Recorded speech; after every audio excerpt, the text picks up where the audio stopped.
നമ്മുടെ American president Donald ട്രംപിൻ്റെ അത്യാവശ്യമായ ഒരു വ്യക്തിപരമായ കാര്യത്തിലേക്ക് നമ്മൾ കടക്കുകയാണ്. എന്തായാലും ഇക്കുറി നൊബേൽ സമ്മാനം വേണം എന്ന് തീരുമാനിച്ചിട്ടുണ്ട് അമേരിക്കൻ രാഷ്ട്രപതി. സമാധാനത്തിലുള്ള നൊബേൽ സമ്മാനമാണ് അദ്ദേഹത്തിന് വേണ്ടത്. ഇന്നത് പ്രഖ്യാപിക്കും.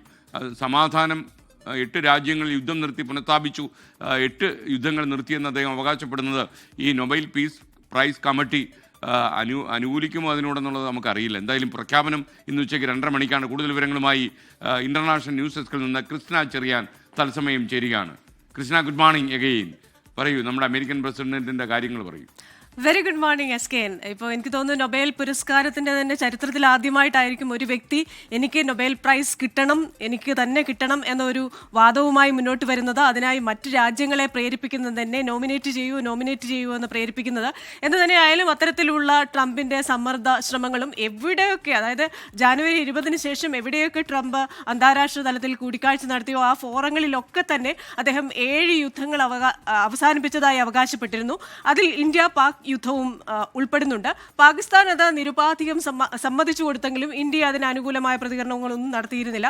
കാരണം ഒരു മധ്യസ്ഥതയും അതിലുണ്ടായിരുന്നില്ല എന്നതായിരുന്നു ഇന്ത്യയുടെ ഒരു വാദം. ഇനി നൊബേൽ പുരസ്കാരത്തിലേക്ക് വന്നാൽ സമാധാനത്തിനുള്ള നൊബേൽ പുരസ്കാരം ഇന്ന് ഉച്ചയ്ക്ക് 2:30 നോർവേയുടെ തലസ്ഥാനമായ ഓസ്ലോയിൽ പ്രഖ്യാപിക്കും. ഡിസംബർ 10-നാണ് ഈ പുരസ്കാരം സമ്മാനിക്കുന്നത്. അതും നോർവേയിൽ തന്നെയാണ്. മറ്റു പുരസ്കാരങ്ങളൊക്കെ സ്വീഡന്റെ തലസ്ഥാനമായ സ്റ്റോക്ക്ഹോമിൽ നൽകുമ്പോൾ ഈ സമാധാനത്തിനുള്ള നൊബേൽ പുരസ്കാരം നൽകുന്നത് ഓസ്ലോയിലാണ്. ഒരു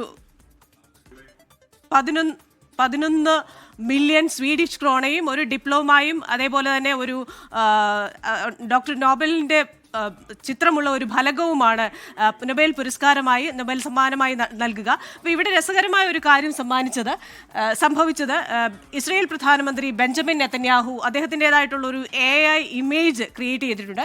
ഇതിൽ ട്രംപ് നൊബേൽ സമാധാന സമ്മാനം വാങ്ങുന്ന ഒരു ചിത്രമാണ്. ഇത് അദ്ദേഹത്തിൻ്റെ സമൂഹ മാധ്യമത്തിൽ പോസ്റ്റ് ചെയ്തിട്ടുണ്ട്. അപ്പോൾ സമ്മാന പ്രഖ്യാപനത്തിന് മുമ്പ് തന്നെ ഇത്തരത്തിലുള്ള ചില നടപടികൾ വരുന്നു. പാകിസ്ഥാനും ഇസ്രയേലുമാണ് പ്രധാനമായും ട്രംപിനെ നോമിനേറ്റ് ചെയ്തിട്ടുള്ളത്. ഈ വർഷം 339 നോമിനേഷൻസ് ആണ് ലഭിച്ചിട്ടുള്ളത് നൊബേൽ പുരസ്കാര കമ്മിറ്റിക്ക്. 5-അംഗ കമ്മിറ്റിയാണ് സമാധാന പുരസ്കാരം പ്രഖ്യാപിക്കുന്നത്. ഇതിൽ ഈ 339-ൽ 95 സംഘടനകളും 224 വ്യക്തികളുമാണ് ഉള്ളത്. എന്തായാലും ഈ നൊബേൽ പുരസ്കാര കമ്മിറ്റിയുടെ അവസാന മീറ്റിംഗ്, ഇത് നിശ്ചയിക്കുന്നതിനുള്ള അവസാന മീറ്റിംഗ് തിങ്കളാഴ്ച കഴിഞ്ഞു. അപ്പോൾ ട്രംപിൻ്റെ ഒരു വാദം, ഗസ സമാധാന കരാർ ഞാൻ സാധ്യമാക്കിയിട്ടുണ്ട്, അതുകൊണ്ട് തന്നെ എനിക്ക് അത് ലഭിക്കണമെന്ന് പറഞ്ഞു. പക്ഷേ ഇത് ഒരു തരത്തിലും പരിഗണിക്കാനിടയില്ല.